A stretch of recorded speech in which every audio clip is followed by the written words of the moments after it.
Good morning. Welcome to the Virtual College Exploration for all North and South Carolina students, sponsored by the Carolinas Association of Collegiate Registrars and Admissions Officers, more commonly known as CACRAO, and StriveScan. Thank you for joining us.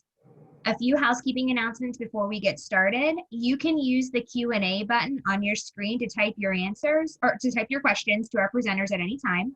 Your camera and microphone are off, so the panelists cannot see or hear you. This is just one of many different sessions happening, so be sure to check out the full schedule at CACRAO, CACRAO.org. This presentation is being recorded and will be available in about a week at the same website, CACRAO.org. I'd like to now turn it over to our presenters. Thank you for coming. Hi, everyone. I will go ahead and get started by introducing ourselves. I am Jessica Foxworth, and I'm with Francis Marion University.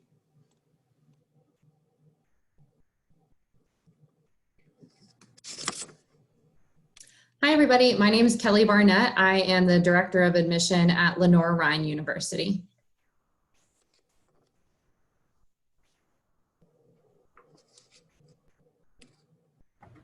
Hi, I'm Pam Notemeyer-Rogers. I am a Regional Admissions Representative with St. Andrews University. Hi, everyone. My name is Alexis Rednick. I am one of the undergraduate counselors for Columbia College. And good morning, everybody. My name is Susie Swartz. I am Senior Assistant Director of Freshman Admission at Western Carolina University. And thank you all for joining our Decoding College Admissions panel, Words and Phrases to Know When Getting Ready for College. We are super excited to have you all here this morning and give you some insights that we think are going to be helpful for you throughout your college search and planning and applying process, and even this week as you're attending some of these different sessions. So we've broken it down, the college admissions process, the different terms that are important to know, into 3 different sections. We are going to start by talking about some of the things you may hear as you're starting your college search and when you're getting ready to and in the middle of applying.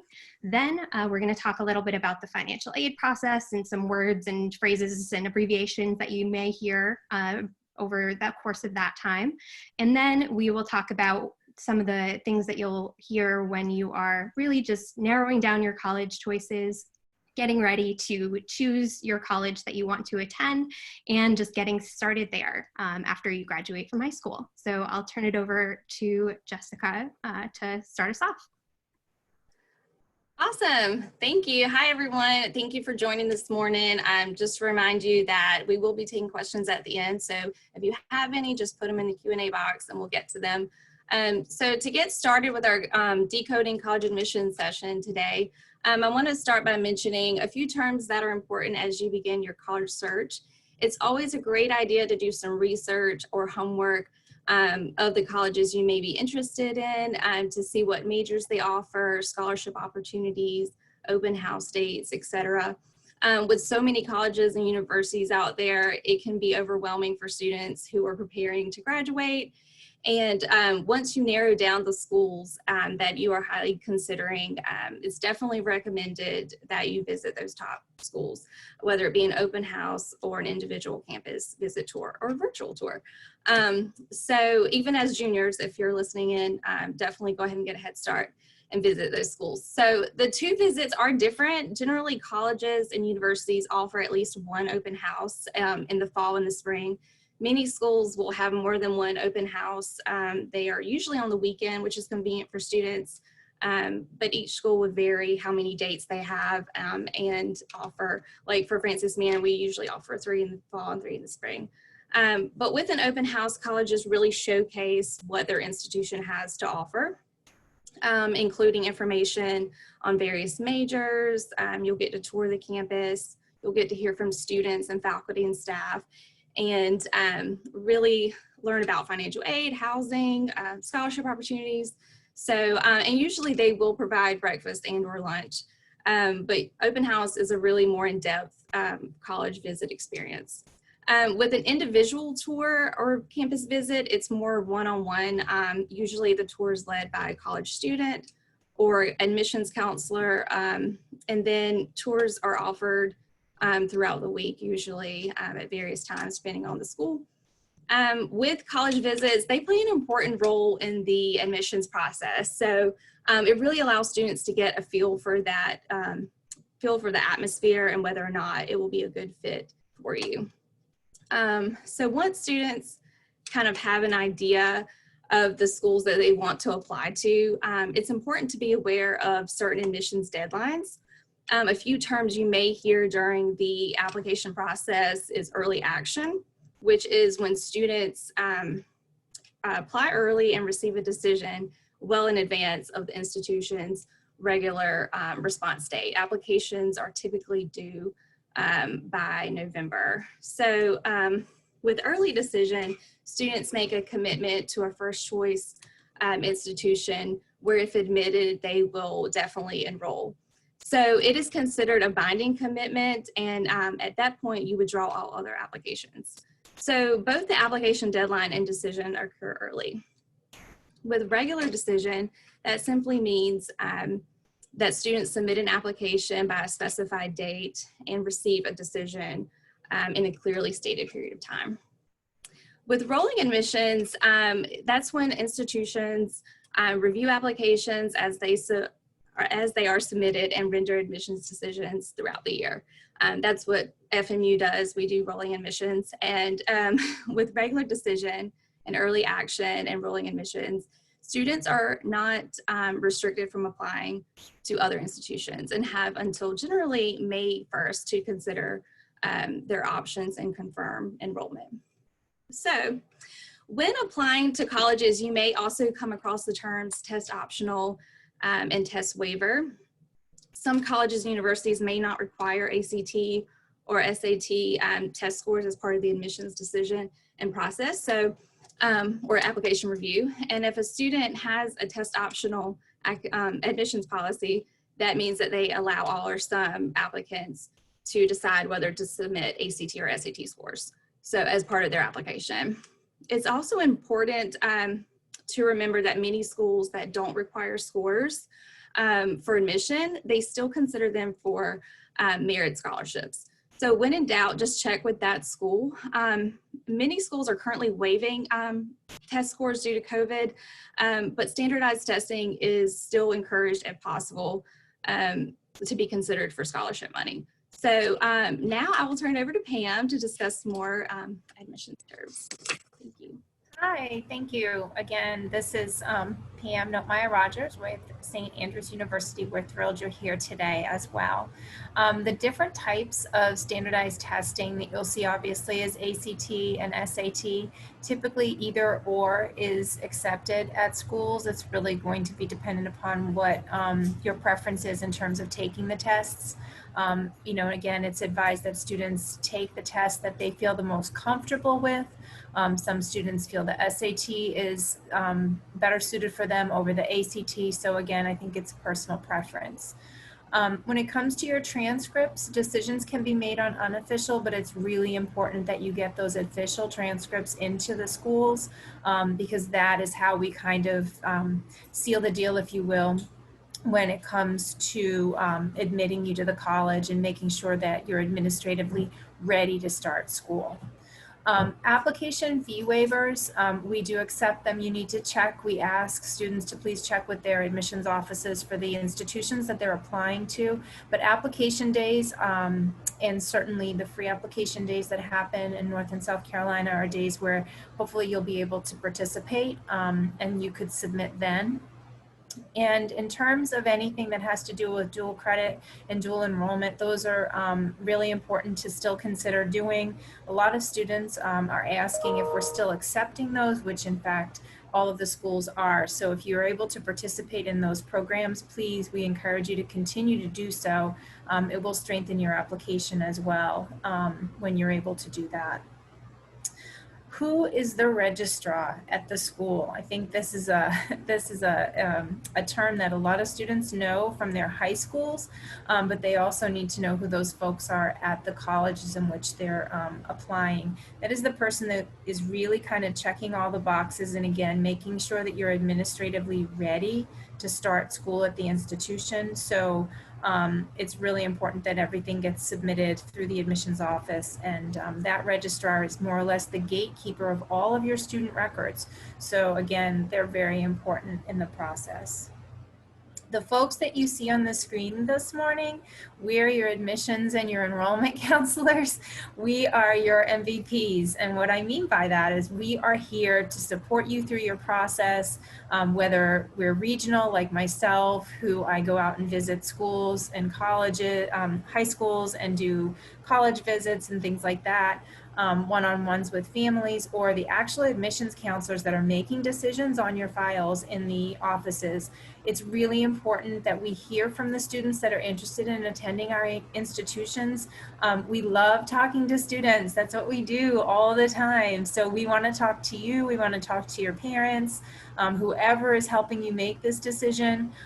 Any questions you may have, again, given the situation with us all remote now, it's super important that we keep in touch. So we email you.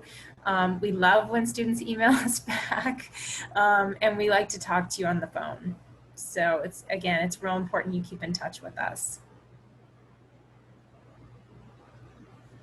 All right. Well, again, my name is Kelly Barnett. I'm the Director of Admission here at Lenore-Ryan University, and I have the distinct pleasure of talking to you today about a couple of terms that you will encounter when filing for financial aid.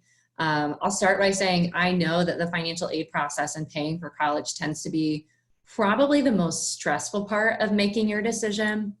We all know that. So, in fact, I would say any enrollment admission counselor or enrollment professional that you will interact with throughout your college search knows that paying for college is a really big deal to you.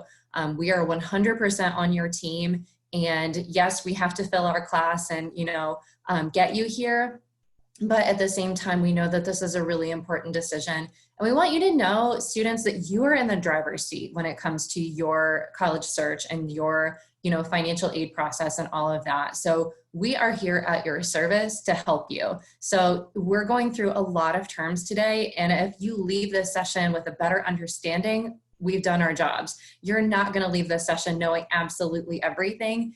Because of that, we invite you to ask any questions that you have throughout the process and throughout this session. And like you heard earlier, you'll get our contact information at the end of this.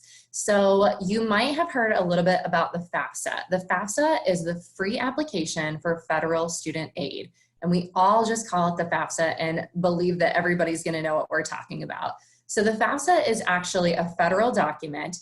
You can find it online. Make sure that when you do your Google search that you click fafsa.gov, because again, it's a government document. You may encounter, professionals who will fill out your FAFSA for you. You should never have to pay for the application. Just a reminder, the first word of FAFSA, the first F stands for free. So make sure that if you find one of those consultants who wants to fill it out for you, that you're not paying too much, because it is a free document. There are a lot of tools when you go into the FAFSA to make that process a little bit easier. The FAFSA does use prior year tax information. Your parents or family members, those who claim you on their taxes, students, might be a little bit better equipped to complete this form with you or for you than you as the student might be. That said, I think we've all probably worked with students who have done their own FAFSA. But again, you'll need the tax information for the person who claims you on their taxes. There might be some instances, or some of you out there who are listening, who you are financially independent at this point for a variety of different reasons.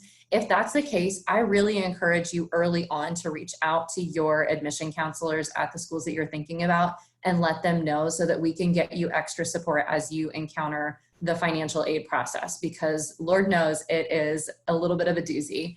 So again, make sure that you go to fafsa.gov to do this. One of the tools that might be available is there's actually a data retrieval tool that if your family member wants to use that and not have to manually type in all of their tax information, they can do that, and it makes the process a little bit easier. Also, keep an eye out. A lot of schools, colleges, and universities will host FAFSA workshops.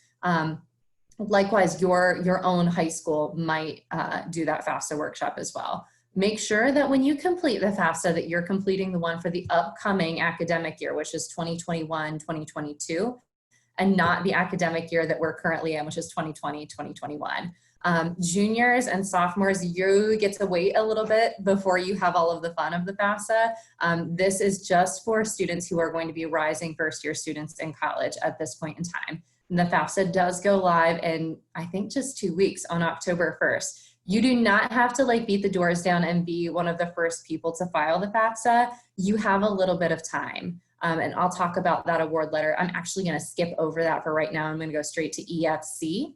So when you complete the FAFSA, it's going to generate a number for you. That number is actually a dollar amount.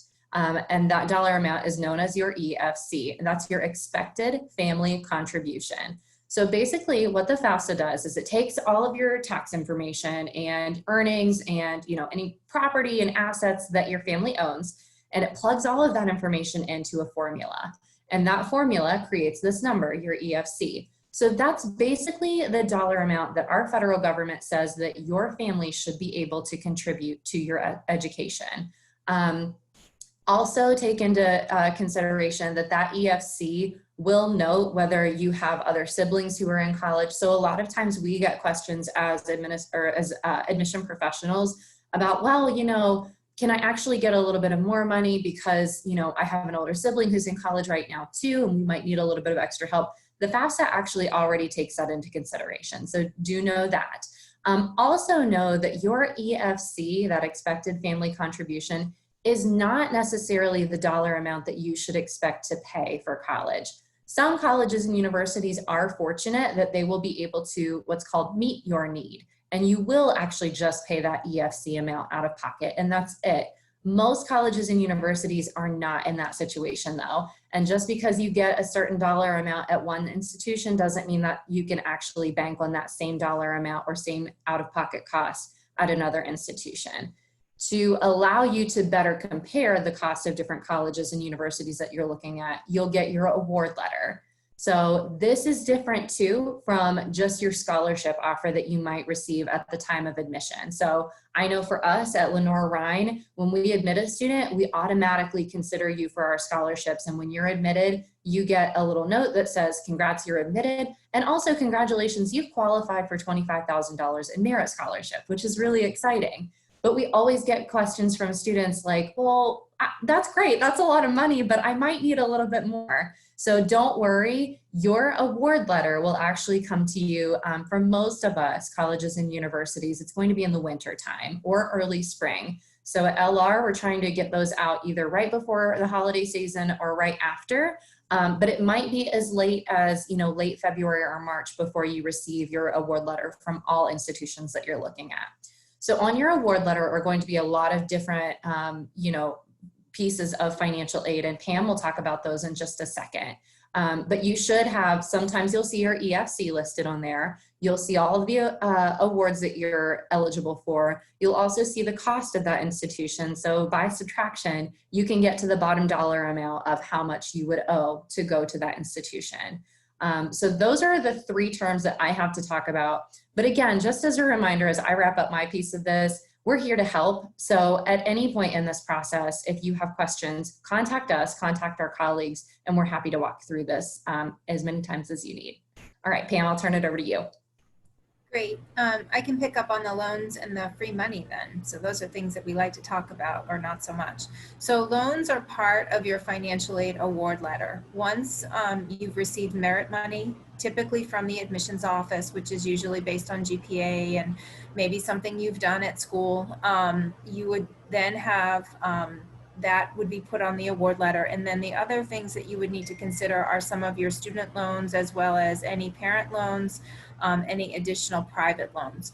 Oftentimes students are awarded part of their financial aid of their award is also loans. And there's also options for parents to borrow on what's called the Parent Plus loan. Every single one of our institutions, we review all of this quite a bit. All of these institutions do in terms of the financial aid process at each one of these schools. but it's really important that when you get those award letters and you get your, your offers, so to speak, for financial aid, that you walk through those with the folks that are in the financial aid office, because they can help you understand the differences between the different loan programs that are available. A lot of times parents will ask and families will ask about 529 accounts. That's another place where you can draw upon your monies. That's monies that your family has been putting aside since you were little, for college. So that's when that money can be tapped into to help pay for school.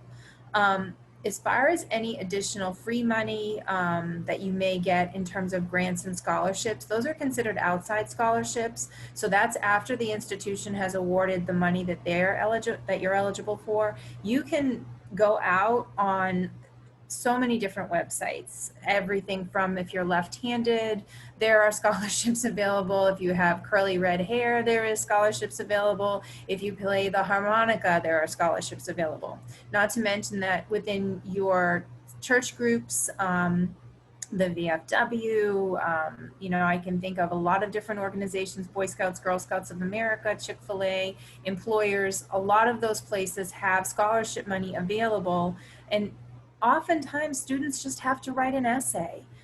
Submitting that essay, yes, it's a piece of the puzzle, and sometimes it's an extra step, but oftentimes it's exactly what you need to do to get that scholarship. If you're willing to put the time into finding some of those outside scholarships, every little $500 is going to help when it comes time for you to pay for school. So we encourage students to go out to the FAFSA.gov website. And then there are a lot of scholarship opportunities there that are all private, that you can investigate as well. Usually you only need to write maybe 1 or 2 extra essays. You've already written an essay, so you can kind of sort of almost cut and paste and insert and use it for a lot of these different outside scholarships programs. But that's the work that you do outside of the FAFSA, outside of what you've done for your grades, outside of anything that comes from the federal monies as well as the state money. So the free gift money at the bottom on the screen is really what I'm talking about. That's where you may have some control as to how much you could possibly get and earn towards your education.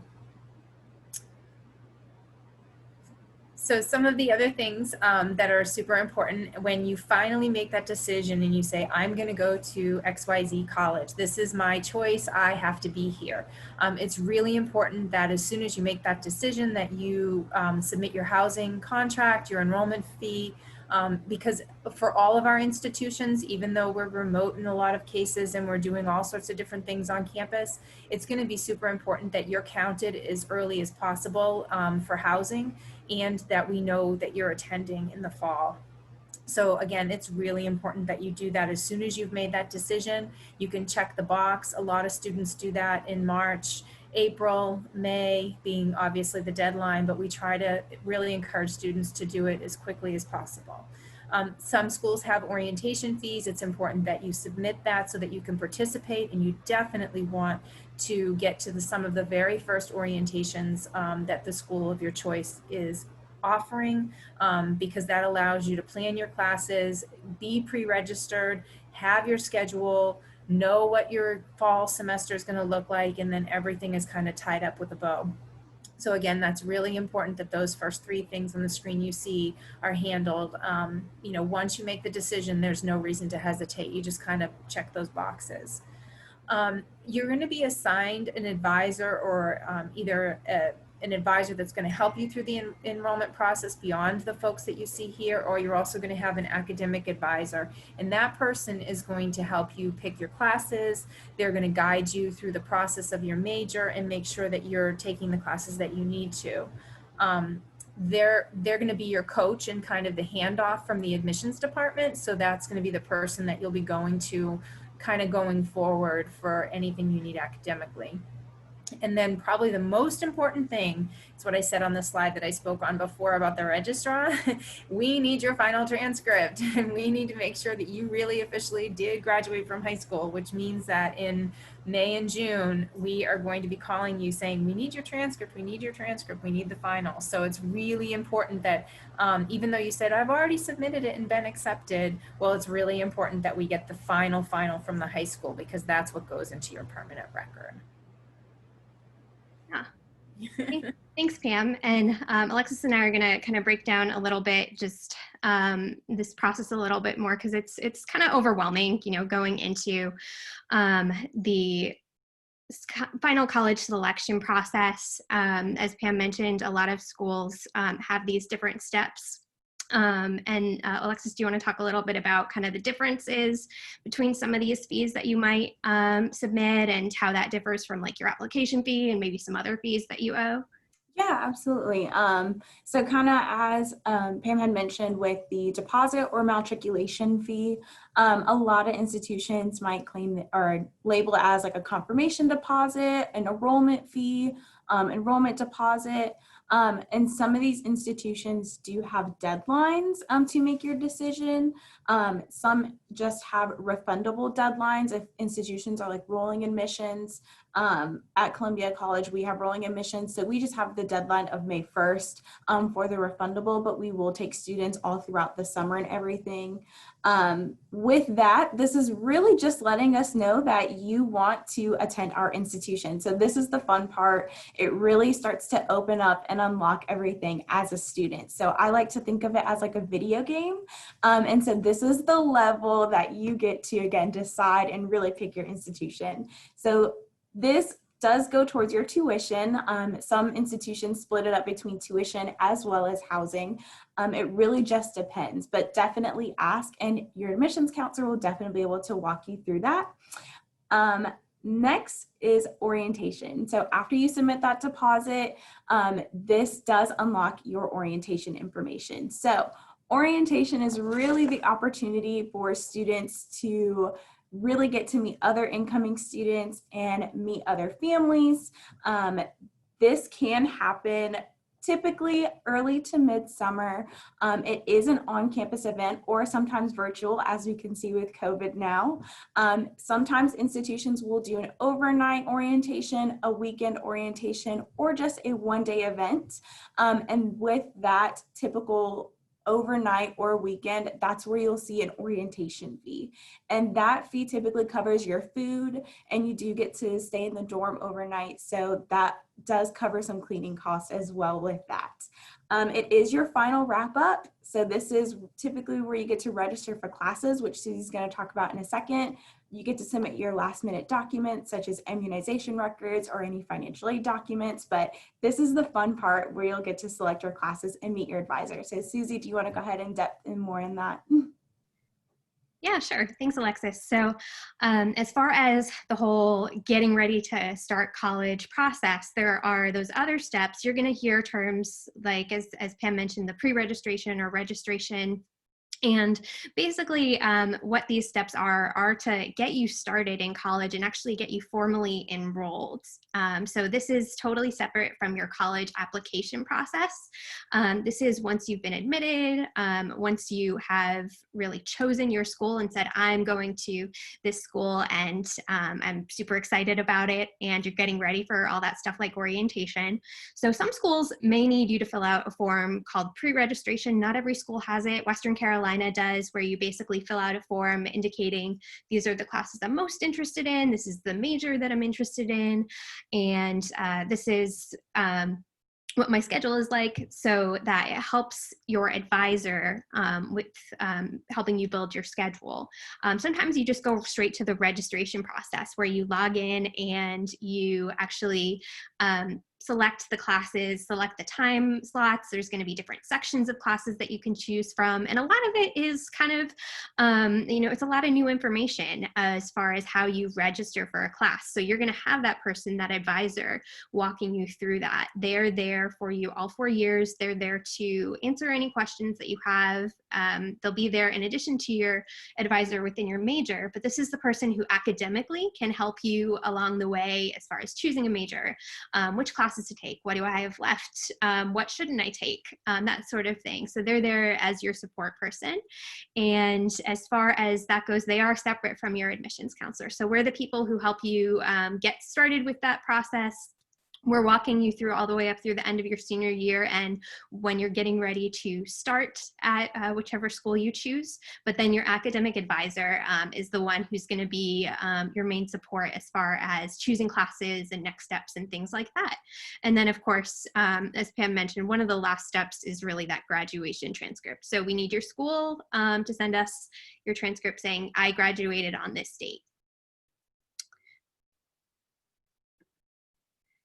And so that's just a general overview of the process and some of the terms that you are going to encounter. Please feel free to rewatch this presentation once it becomes available as recording. And also feel free to take a screenshot of all of our contact information in case we are not able to get to your questions today, or if you prefer to follow up with one of us individually via email. That is our contact information for each of us. So I'll leave that up for just a quick second if you want to take a screenshot, and then I'll go to the next slide so that you can see more of our contact information.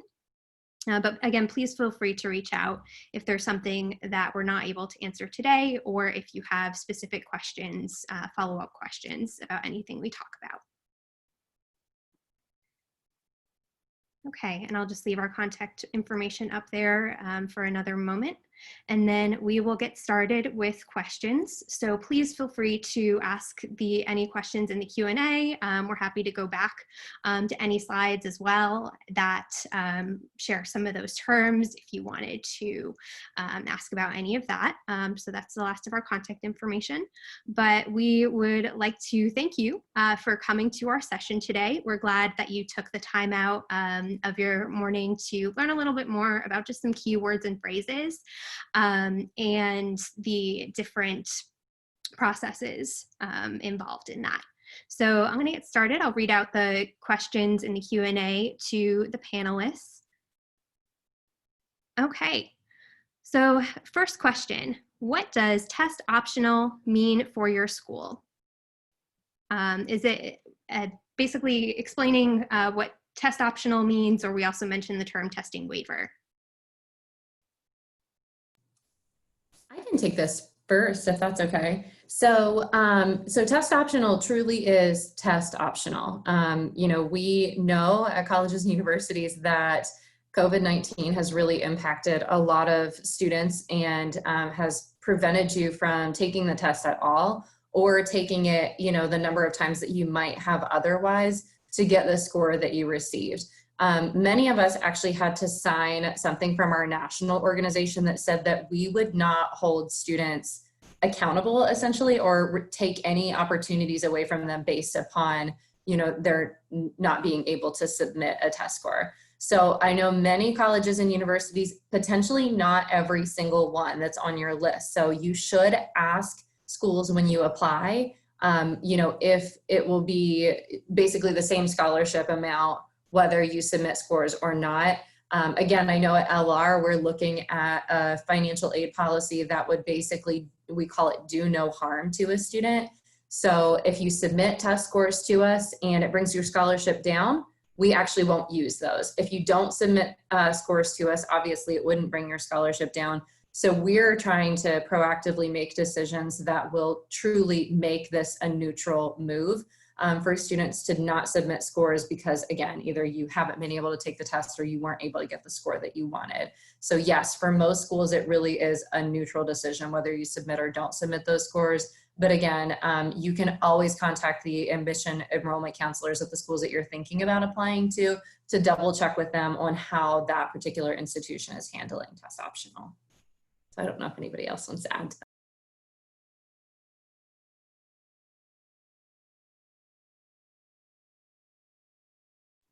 Okay, so next question, asking about whether they can reach out for any questions they have about the college application essay or that whole process, reviewing essays. I can speak to this one. In terms of the essay, I think it really just depends on a on a case by case, excuse me. For institutions, I know us at Columbia College, if that is what you feel comfortable with, we will more than likely do that. We'll, kind of look at it quickly, send it back to you. We always just encourage students to do their best on the first essay, simply because it really tells us a little bit about you. So it really shows us how you pay attention to detail on those grammars, those punctuations. Do you use texting lingo? So we do try to ask students to do the first essay, but if it's something, whether it's a dire need, I hope that your high schools would have a writing center or any additional resource. Ask your guidance counselor at your high school. We're a little bit smaller here at Columbia College, so we have the time, I guess you can say, but I know other institutions that are a lot larger than us really they get a lot of applications as is. So we do encourage students to try to do their first time their very best. If not, then it's okay. But other than that, we will just basically kind of go on a case-by-case basis. Okay, next question, unless anyone else has anything to add to that. Another question regarding test optional. Are there additional requirements if test optional is being used?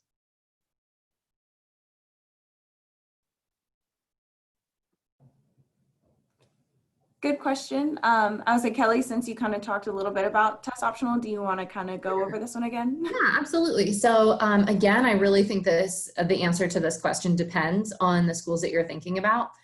So, again, some institutions may not be test optional for the next, however many years. It's just for this year. So that would be that test waiver that we talked about. Some schools are going to ask you, if you don't submit your test scores, to submit a writing sample or, multiple letters of recommendation. So I think all the way, let's throw it back to the beginning of this presentation. We talked about the importance, I think this was Jessica who said the importance of doing your research and your homework. So most colleges and universities do have that really awesome, webpage that you can go to that has all of the things that you need to submit in order to be considered for admission. That really varies from school to school. So there isn't a blanket answer here for the student who asked this question, unfortunately, but you should be able to find all of that information on the apply page of the schools that you're looking at to see, if I don't submit the test score, do I need to submit other things? And the other piece is, I mentioned at one point that you're in the driver's seat of this decision. So, making sure that you're advocating for yourself throughout this process. So, whether colleges are going to respond positively or maybe not so positively to the things that you submit. So if your GPA was a little bit rough, like junior year, but you've gotten it together and, COVID hit, you went remote and you really worked hard and brought that GPA up. I mean, give us everything that we need as admission people to be able to give you the benefit of the doubt. So if you don't submit scores to us, but your GPA was a little bit rough, go ahead and get some letters of recommendation. Go ahead and submit, an extra writing sample. Go ahead and submit, a short statement that says, what happened in that little blip on your transcript. Give us everything that we need so that there's no doubt in our mind that you would be a great fit for our institution. I hope that helps.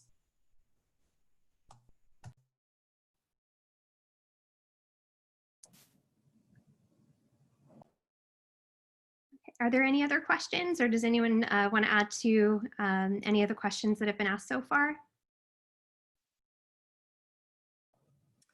Actually, I do want to add a little bit kind of to that question of what Kelly was saying. I think a lot of students also try, when you are doing that research, some institutions will say on their website that these supplemental documents are optional. But like Kelly said, that the more that you give us is really going to help us in the long run. So it does get a little tedious because, you know, if you are doing one application for one institution, and then you have to recopy all that information for another application for another institution, it does get a little tedious. It does get a little time consuming, but at the end of the day, like we said, that you are in the driver's seat. So we just want to be able to better assist you. And if it comes down to a financial aid aspect or a scholarship between you and another student, we want to be able to have all the information to really make that best decision.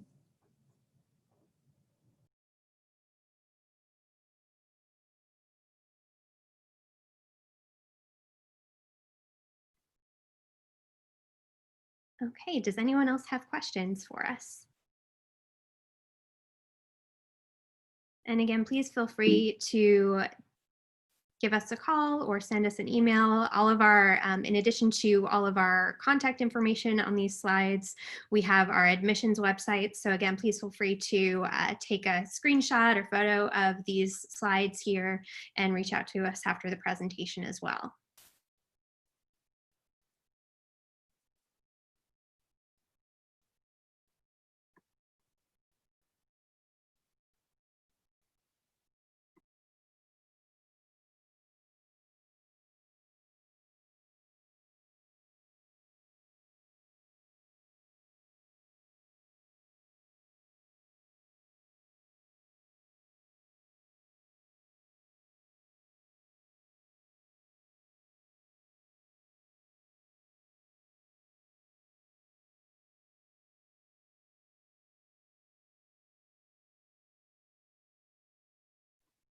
Yeah, we'll hang out for just a couple more minutes in case anyone has questions.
We want to thank all of our presenters today and also thank all of you, the students, for joining us. When you close this window, there will be a link to a very quick 4-question survey. We'd appreciate any feedback you can provide. Also, this was just one of many sessions being hosted. So be sure to check out and sign up for additional sessions at CACRAO. So CACRAO.org. In about a week, you'll be able to find this session recording as well as all of the other session recordings at CACRAO.org. Thank you so much.